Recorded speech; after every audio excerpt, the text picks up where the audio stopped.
Throughout history, certain stories captivate us not just for their intrigue, but for the profound mysteries they leave behind.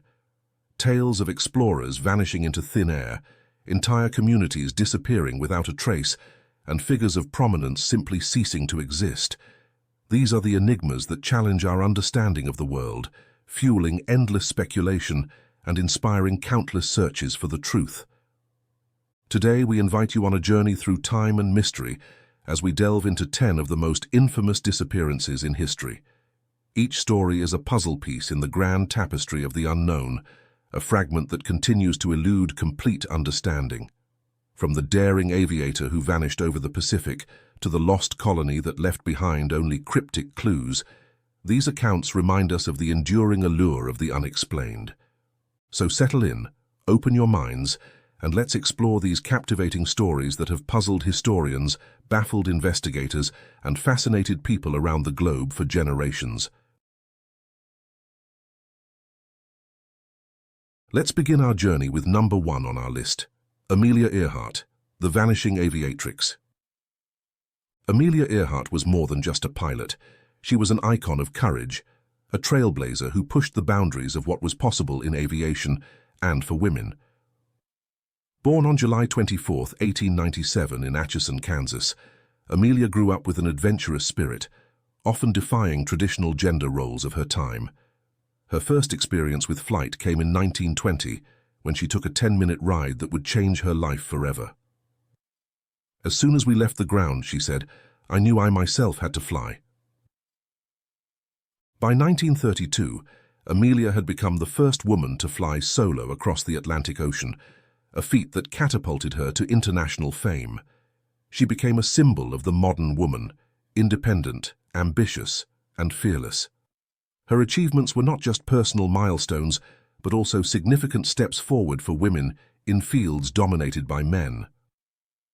In 1937, Amelia embarked on her most ambitious journey yet, an attempt to circumnavigate the globe along the equator. Accompanied by experienced navigator Fred Noonan, she planned a 29,000-mile flight that would make her the first woman to fly around the world. The journey was fraught with challenges from the start, including mechanical issues and adverse weather conditions. On July 2, 1937, Amelia and Fred departed from Lae, Papua New Guinea, on what would be one of the final legs of their journey. Their destination was Howland Island, a tiny coral atoll in the Pacific Ocean, barely 2 miles long and a mile wide, a mere dot amid the vast expanse of water. The U.S. Coast Guard cutter Itasca was stationed near the island to assist with navigation and communication. As they approached the vicinity of Howland Island, radio communications between Amelia's plane and the Itasca became increasingly strained. Static interference, misunderstandings, and missed signals plagued their exchanges. At one point, Amelia transmitted, "We must be on you but cannot see you. Gas is running low." These were among the last words ever heard from her. Despite an immediate and extensive search by the U.S. Navy and Coast Guard, no trace of Amelia Earhart, Fred Noonan, or their Lockheed Electra aircraft was ever found. The official search lasted 17 days, covering 250,000 square miles of ocean, but yielded nothing. Amelia Earhart was declared legally dead on January 5, 1939, but her disappearance has remained one of aviation's greatest unsolved mysteries. Over the years, numerous theories have emerged attempting to explain what happened to Amelia Earhart and Fred Noonan. The most widely accepted explanation is the crash and sink theory. According to this theory, the Electra simply ran out of fuel while searching for Howland Island and crashed into the Pacific Ocean. Given the depth and vastness of the ocean in that area, the aircraft could have sunk quickly, leaving little to no trace. Supporting this theory are factors like the reported low fuel and the challenges in celestial navigation, especially given the overcast skies that could have obscured critical landmarks and celestial bodies. Despite numerous underwater searches using advanced technology, including sonar mapping and deep-sea submersibles, no definitive wreckage has been found. Another compelling hypothesis is the Nikumaroro castaway theory. Proponents of this idea suggest that Amelia and Fred, unable to locate Howland Island, landed on the uninhabited Nikumaroro Island, formerly Gardner Island, about 350 miles southeast of Howland.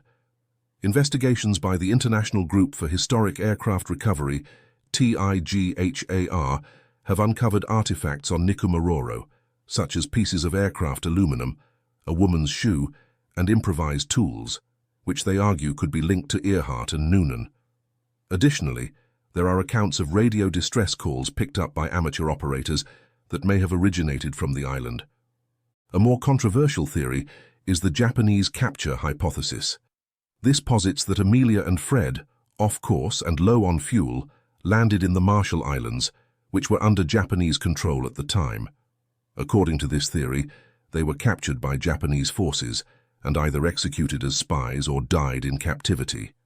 Some accounts even suggest that Amelia was taken to Saipan and later died there. While intriguing, this theory lacks concrete evidence, and no official Japanese records or credible eyewitness accounts have substantiated it. An even less conventional idea is the spy mission theory, which suggests that Amelia Earhart's flight was a cover for a secret espionage mission authorized by the US government to gather intelligence on Japanese military installations. Proponents argue that President Franklin D. Roosevelt enlisted her help due to her fame and aviation skills. After being captured, she was either executed or repatriated under an assumed identity. This theory has been largely debunked by historians due to a lack of supporting evidence. Amelia Earhart's disappearance continues to captivate the public imagination, embodying the enduring allure of unsolved mysteries. Her legacy as a pioneer for women and as an aviation legend remains untarnished, inspiring new generations to explore, to dare, and to dream. As we continue, our journey takes us to the second spot on the list, the lost colony of Roanoke, America's enduring enigma. In the late 16th century, the age of exploration was in full swing, and England was eager to establish a presence in the New World to compete with Spanish and Portuguese colonial powers. Sir Walter Raleigh received a charter from Queen Elizabeth I to establish a colony in North America. After an initial attempt in 1585 failed due to harsh conditions and conflict with indigenous peoples, a second group of settlers arrived at Roanoke Island in present-day North Carolina in 1587. This new group, led by Governor John White, consisted of 115 settlers, including men, women, and children. Among them was White's daughter, Eleanor Dare, who gave birth to Virginia Dare, the first English child born in the Americas. The settlers' relationship with the local Native American tribes was tense, but not overtly hostile. Shortly after establishing the colony, John White returned to England to gather supplies and additional support.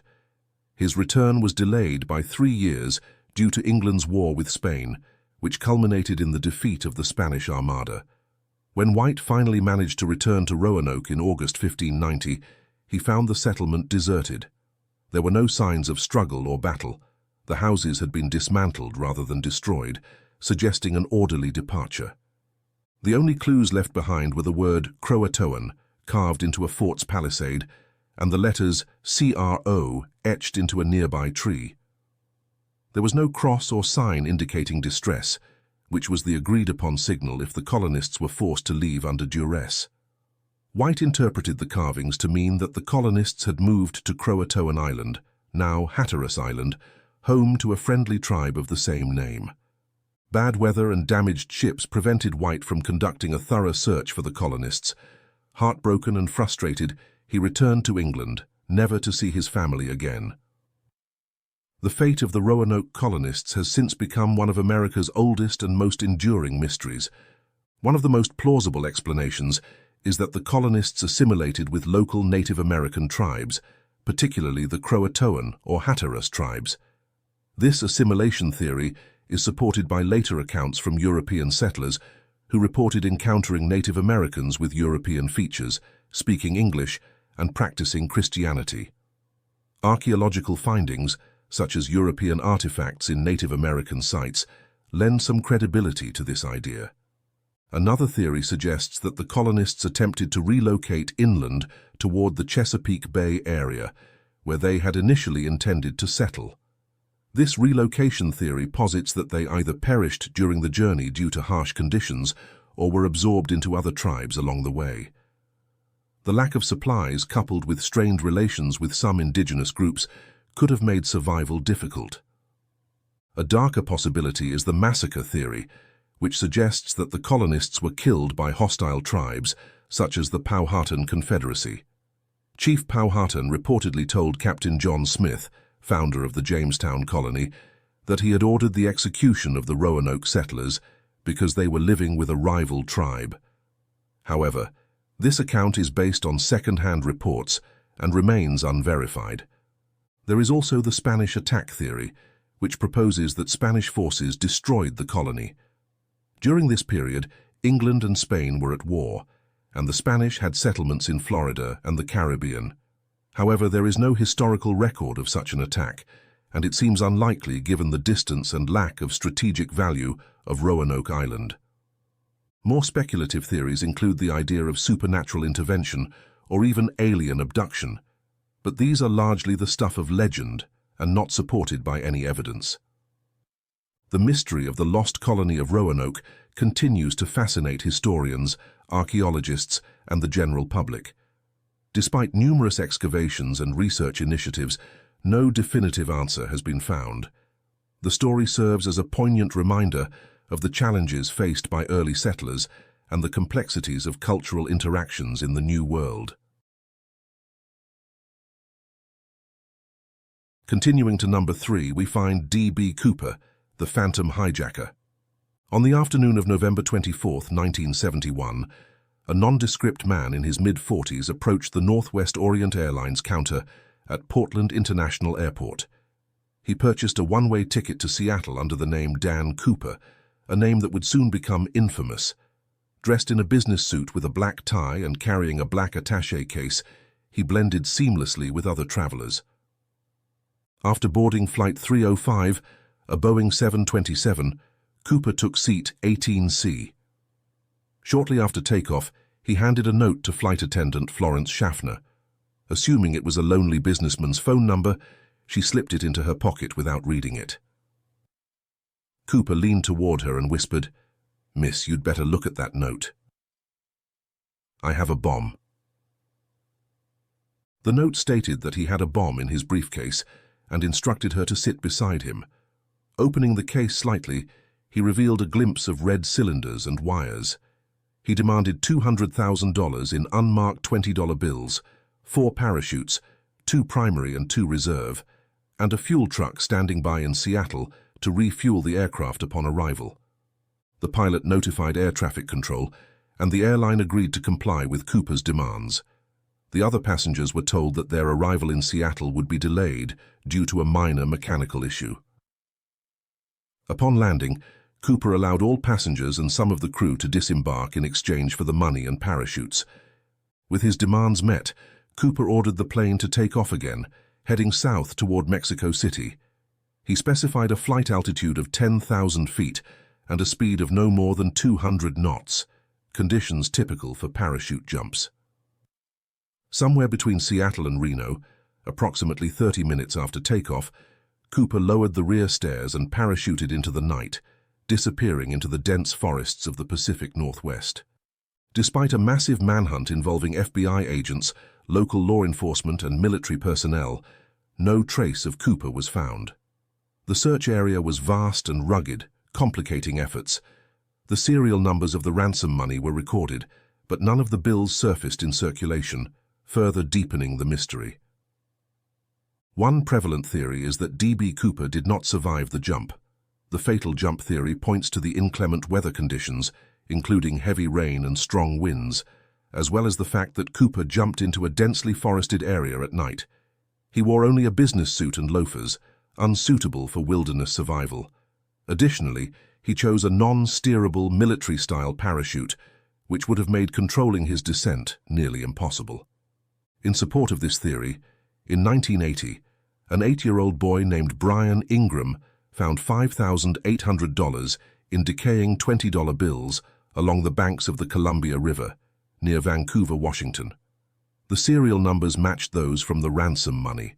This discovery suggests that Cooper, or at least the money, ended up in the river, possibly due to a fatal landing or an accidental drop. Contrastingly, the successful escape theory posits that Cooper survived the jump and managed to evade capture, possibly even returning to a normal life under a new identity. Some believe he was an experienced skydiver and perhaps an ex-military paratrooper, given his knowledge of aircraft and parachuting. Over the years, the FBI investigated over 1,000 suspects. In 2016, they officially suspended the active investigation, acknowledging that the case might never be solved. Various individuals have been proposed as potential suspects, including Vietnam veterans, ex-convicts, and even a former Boeing employee, but none have been definitively linked to the crime. Another intriguing aspect is the misnomer D.B. Cooper. The hijacker used the name Dan Cooper, but due to a media error, he became known as D.B. Cooper, adding another layer to the legend. The D.B. Cooper case remains the only unsolved act of air piracy in commercial aviation history. It has become a cultural phenomenon, inspiring books, movies, and even songs. The mystery endures, capturing the imagination of amateur sleuths and law enforcement alike. Next, at number 4, is another intriguing highlight, the Mary Celeste, the ghost ship of the Atlantic. On December 5, 1872, the British brigantine Dei Gratia was sailing through the Atlantic Ocean, about 400 miles east of the Azores, when the crew spotted a ship adrift in the distance. The vessel was the Mary Celeste, an American merchant brigantine that had departed from New York City on November 7th, bound for Genoa, Italy, carrying a cargo of 1,701 barrels of denatured alcohol. Captain David Morehouse of the Dei Gratia knew the captain of the Mary Celeste, Benjamin Briggs, and found it odd that the ship appeared to be off course. As they drew closer, they noticed that the Mary Celeste was sailing erratically, with her sails partially set but no crew visible on deck. Upon boarding the vessel, the Dei Gratia's crew found it deserted. The lifeboat was missing, and one of the pumps had been disassembled. The ship's logbook was last dated 10 days earlier, and navigational instruments like the sextant and chronometer were missing. Personal belongings, including valuables, were untouched, and there was ample food and water supply. The ship was in seaworthy condition, and the cargo was largely intact, though 9 barrels were found empty. There were no signs of struggle, piracy, or foul play. The question loomed: what had happened to the 10 people aboard? The captain, his wife, their 2-year-old daughter, and 7 crew members. One of the earliest theories suggested piracy or mutiny, but the lack of violence or theft made this unlikely. The crew's belongings were undisturbed, and valuable items remained on board. Another theory revolves around a possible explosion risk. The cargo of denatured alcohol was volatile. Some suggest that fumes may have built up in the hold, leading to a small explosion, or the threat of one.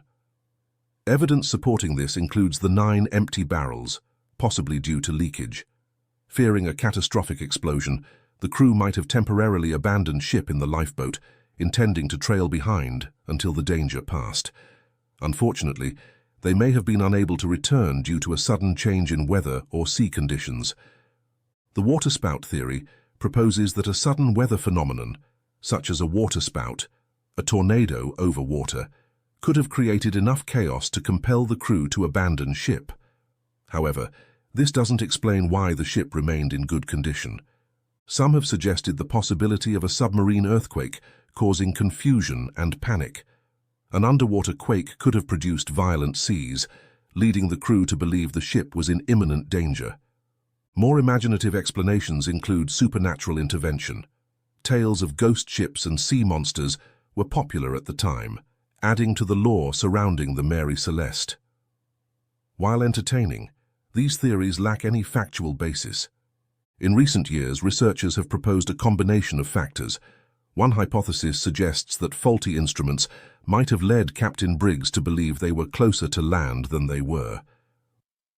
Coupled with adverse weather and potential issues with the ship's pumps, one was found disassembled, he might have decided to abandon ship temporarily. Tragically, the crew may have been lost at sea while the Mary Celeste sailed on, unmanned. The mystery of the Mary Celeste remains unsolved. The ship was eventually salvaged and continued to sail under different owners before being deliberately wrecked in 1885 as part of an insurance fraud scheme. The fate of her final voyage only adds to the vessel's enigmatic legacy, cementing her place in maritime history as the quintessential ghost ship. Moving forward, number 5 on the list offers us the story of Jimmy Hoffa, the vanishing labor leader. James Riddle Hoffa, known to the world as Jimmy Hoffa, was one of the most influential labor union leaders in American history. Born on February 14, 1913, in Brazil, Indiana, Hoffa rose through the ranks of the International Brotherhood of Teamsters, becoming its president in 1957. He was a champion for workers' rights, negotiating better wages and working conditions for millions of truck drivers.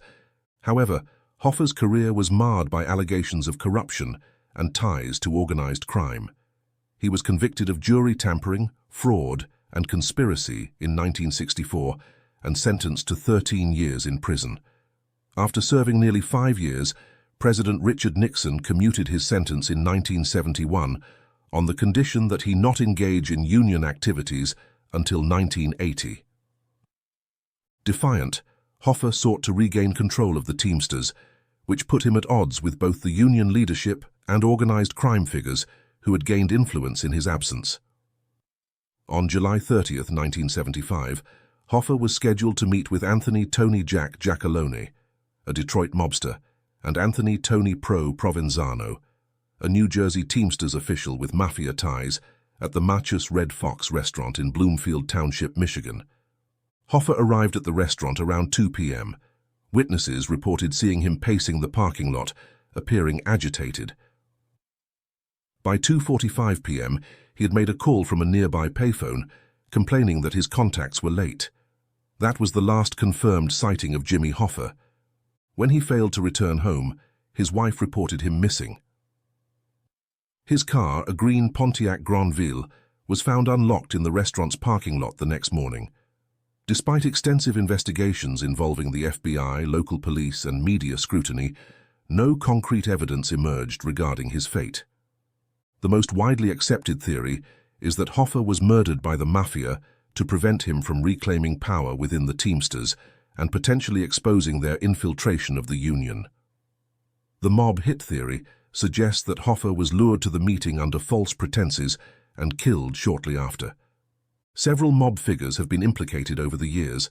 Charles Chucky O'Brien, a Hoffa associate, was suspected of driving Hoffa to the site of his murder.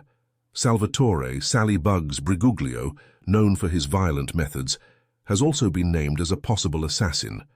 However, no charges have ever been filed, and key suspects have since died, taking any secrets with them. Disposal of Hoffa's body has been the subject of much speculation. One popular rumor claimed he was buried under the end zone of Giants Stadium in New Jersey. Others suggest he was cremated at a mob-controlled funeral home, entombed in concrete at construction sites, or dumped in a swamp or landfill. Another theory proposes that Hoffa was killed by rogue elements within the government, or that he entered the Witness Protection Program, although these ideas lack substantial evidence. In 2001, DNA tests on a hair found in a car driven by O'Brien matched Hoffa's, placing him in the vehicle. In 2013, FBI investigators searched a property in Oakland Township, Michigan, based on a tip but found nothing. The case remains open but inactive, with the FBI acknowledging that Hoffa's disappearance may never be solved. Jimmy Hoffa's legacy is a complex tapestry of labor achievements and criminal allegations.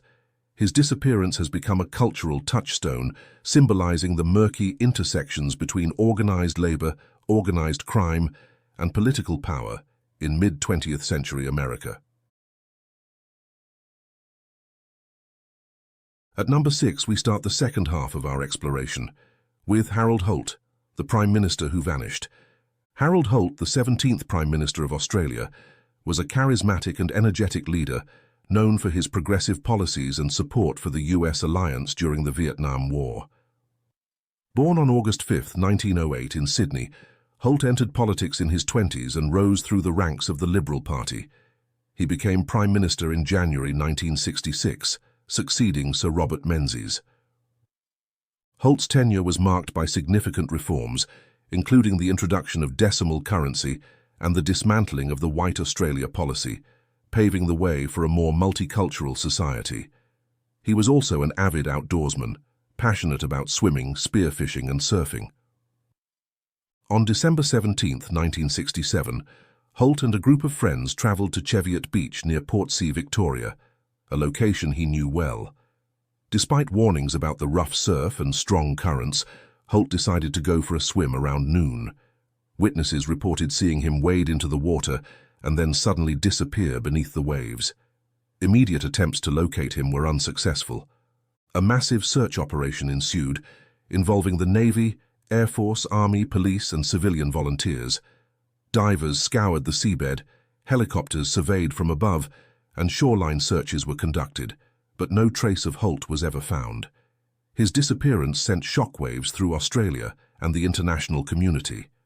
The official conclusion was that Holt had drowned in a tragic accident.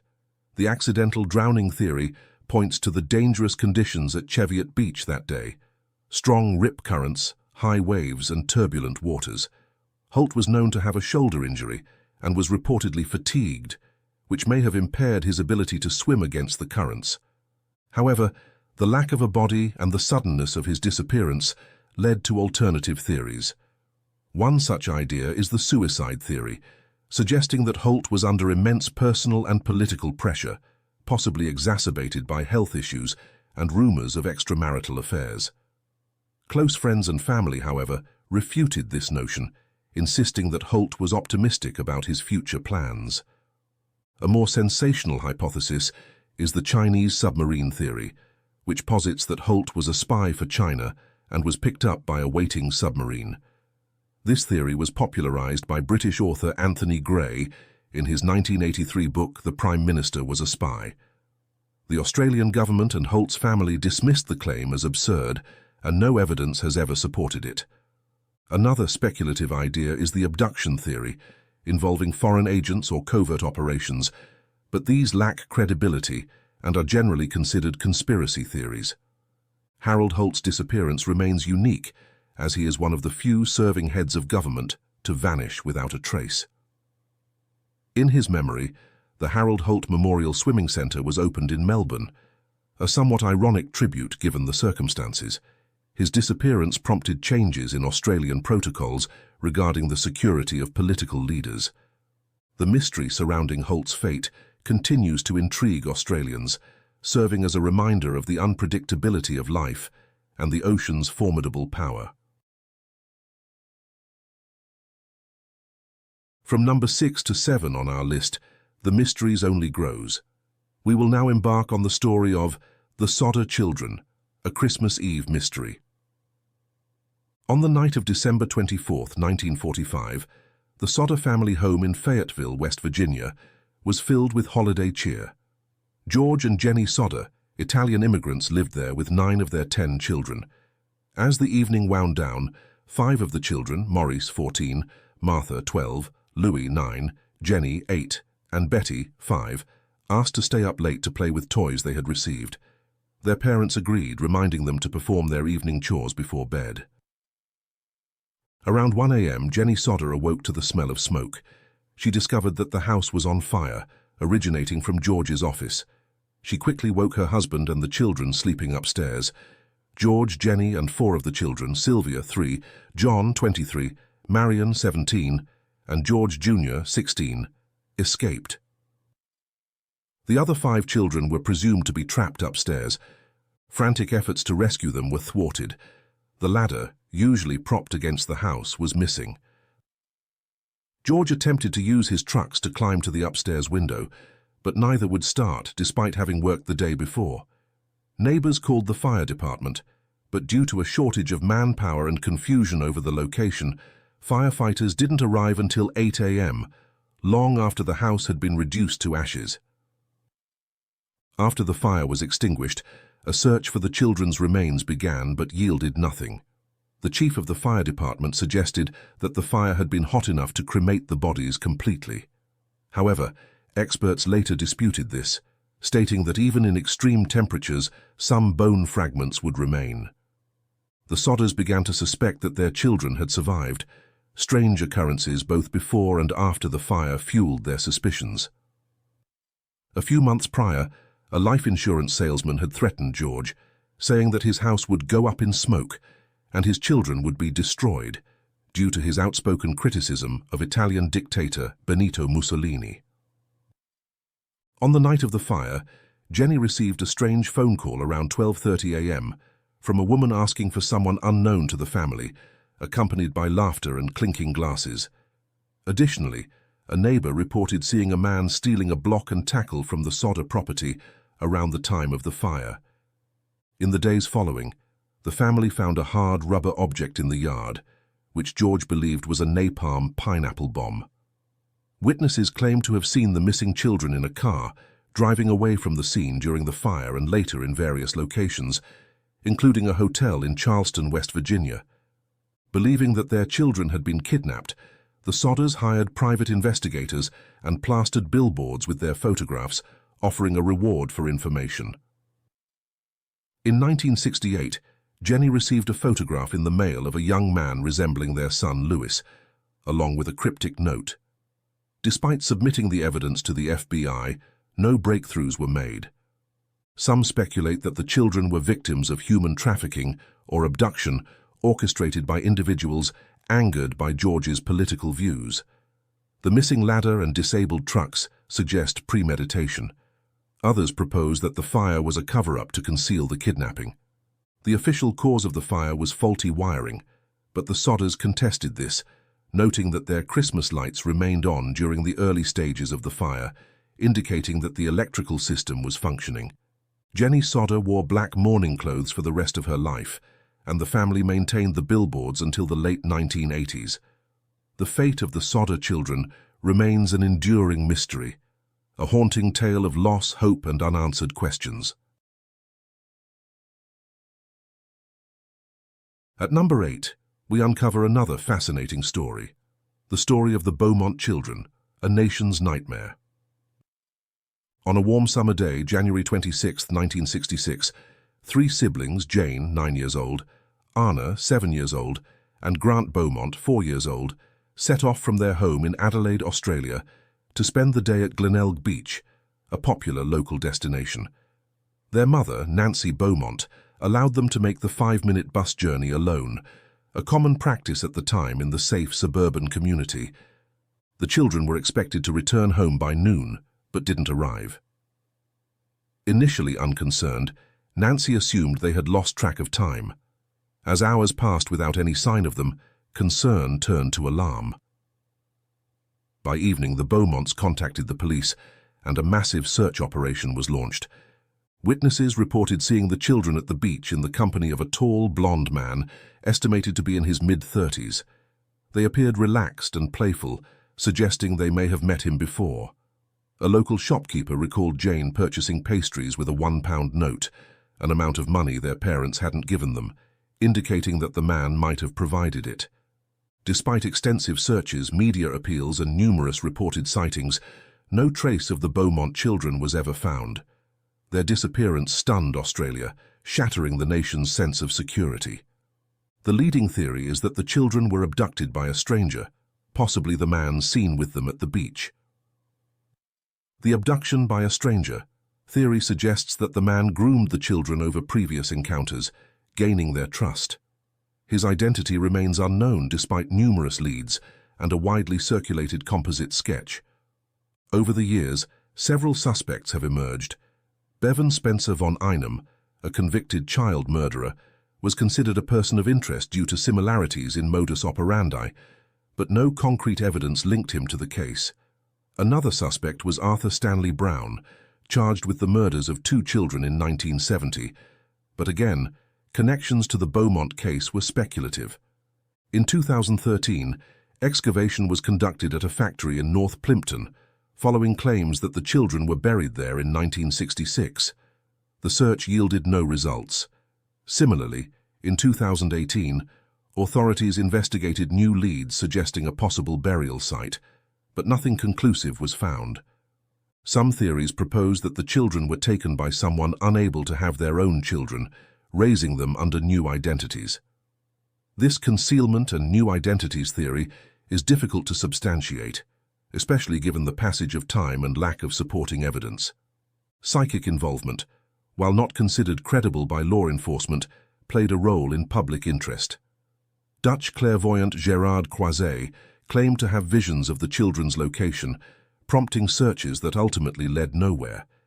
The disappearance of the Beaumont children had a profound impact on Australian society, leading to increased awareness of child safety and changes in parenting practices.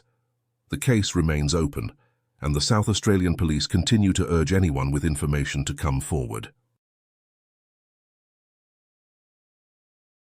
From 8 to 9, we near the end of our list with the mystery of Michael Rockefeller, lost in New Guinea's jungles. Michael Clark Rockefeller, born on May 18, 1938, was the youngest son of New York Governor and later Vice President Nelson Rockefeller. A graduate of Harvard University, with a keen interest in anthropology and art, Michael was passionate about exploring remote cultures. In 1961, he embarked on an expedition to the Asmat region of southwestern Netherlands, New Guinea, now part of Indonesia, to collect indigenous art and artifacts for the Museum of Primitive Art in New York, founded by his father. The Asmat people were known for their intricate wood carvings and complex rituals, but the region was remote and challenging to navigate. On November 17, 1961, Michael and Dutch anthropologist René Wassing set out in a 40-foot dugout canoe along with 2 local guides. Rough seas caused the canoe to overturn approximately 12 miles from shore. The guides swam for help, leaving Michael and Wassing clinging to the overturned canoe. After drifting for a day, Michael decided to attempt to swim to shore, reportedly saying, "I think I can make it." He fashioned a makeshift flotation device from empty gasoline cans and set off, leaving Wassing behind. Wassing was rescued the next day by a Dutch seaplane. Despite extensive searches by air, sea, and land, Michael Rockefeller was never found. The official conclusion was that Michael drowned or was eaten by sharks or crocodiles. The drowning theory is supported by the treacherous waters, strong currents, and the fact that he was attempting to swim a considerable distance with limited flotation. However, another theory suggests that Michael reached shore but met a tragic fate at the hands of the Asmat people. The cannibalism theory posits that he was killed and consumed in a ritualistic act. At the time, headhunting and cannibalism were part of Asmat culture, especially as acts of revenge. Dutch colonial authorities had previously conducted a punitive expedition against the Asmat, resulting in deaths that may have motivated retaliation against outsiders. In his book Savage Harvest, author Carl Hoffman investigated this theory, uncovering accounts from villagers who claimed that Michael was killed by local tribesmen. These accounts, passed down through oral tradition, suggest that he was indeed murdered shortly after reaching shore. However, no physical evidence has been found to confirm this. A less conventional idea is the integration theory, which suggests that Michael chose to live among the Asmat people, abandoning his previous life. While intriguing, this theory lacks credible support and is generally considered unlikely. Michael Rockefeller's disappearance remains one of the most enduring mysteries involving a member of a prominent American family. His legacy includes the significant collection of Asmat art he helped acquire, which continues to be displayed in museums. His story highlights the complexities of cultural encounters and the risks inherent in exploring uncharted territories. The journey concludes with number 10 and Lord Lucan, the aristocrat who faded away, a fitting end to our exploration. Richard John Bingham, the 7th Earl of Lucan, was a British aristocrat born on December 18, 1934. Educated at Eton and a former officer in the Coldstream Guards, he was known for his charm, love of powerboats, and passion for gambling, particularly high-stakes backgammon and poker. Despite his aristocratic lifestyle, Lord Lucan struggled with debts and personal issues. By 1972, his marriage to Veronica Duncan was deteriorating, leading to a bitter custody battle over their 3 children. Lucan moved out of the family home at 46 Lower Belgrave Street in London's upscale Belgravia district. He became obsessed with regaining custody, hiring private detectives to surveil his wife, whom he accused of being unfit. On the evening of November 7, 1974, Sandra Rivet, the children's nanny, was bludgeoned to death in the basement kitchen of the family home. Shortly after, Lady Lucan was attacked but managed to escape, fleeing to a nearby pub for help. She identified her estranged husband as the assailant. Lord Lucan disappeared that night. His car, a Ford Corsair, was found abandoned in New Haven, East Sussex, with bloodstains and a piece of bandaged lead pipe inside. Despite a massive manhunt, including international alerts and extensive media coverage, Lucan was never found. One theory suggests that Lucan committed suicide shortly after the murder. The suicide theory posits that, realizing the gravity of his actions and the inevitability of capture, he took his own life, possibly by jumping off a ferry into the English Channel or scuttling his motorboat. Another possibility is the escape with assistance theory. Given his connections in high society, it's speculated that Lucan was aided by wealthy friends to flee the country. Rumors place him in various locations, including Africa, India, and South America. Alleged sightings have been reported over the years, but none have been substantiated. The mistaken identity theory suggests that Lucan intended to kill his wife, but accidentally killed the nanny, who was in the kitchen instead of Lady Lucan. This theory focuses on motive, but doesn't clarify his subsequent disappearance. In 1999, Lucan was officially declared dead by the High Court, allowing his son to inherit the title. However, the lack of concrete evidence regarding his fate keeps the mystery alive. The case has inspired numerous books, documentaries, and dramatizations. It remains one of Britain's most enduring unsolved mysteries, reflecting themes of privilege, desperation, and the dark undercurrents beneath a glamorous facade. As we've journeyed through these 10 enigmatic stories, we're reminded of the profound mysteries that exist within our world. Mysteries that challenge our understanding and stir our imagination. Each disappearance is more than an unsolved case. It's a window into the complexities of human ambition, fear, culture, and the uncharted territories of both our planet and psyche. These tales endure not just because they lack resolution, but because they touch on universal themes of exploration, tragedy, and the relentless human quest for answers. They invite us to ponder the possibilities, to question the official narratives, and to consider the vast unknowns that still surround us. Perhaps one day, advancements in technology, new evidence, or fresh perspectives will shed light on these cases. Until then, they remain haunting echoes from the past, stories that compel us to explore, speculate, and wonder. Thank you for joining us on this exploration of history's most infamous disappearances. If any of these stories resonated with you or sparked your curiosity, we'd love to hear your thoughts. Please share your insights and theories in the comments below. If you enjoyed this journey through history's mysteries, don't forget to like this video and subscribe for more captivating historical content.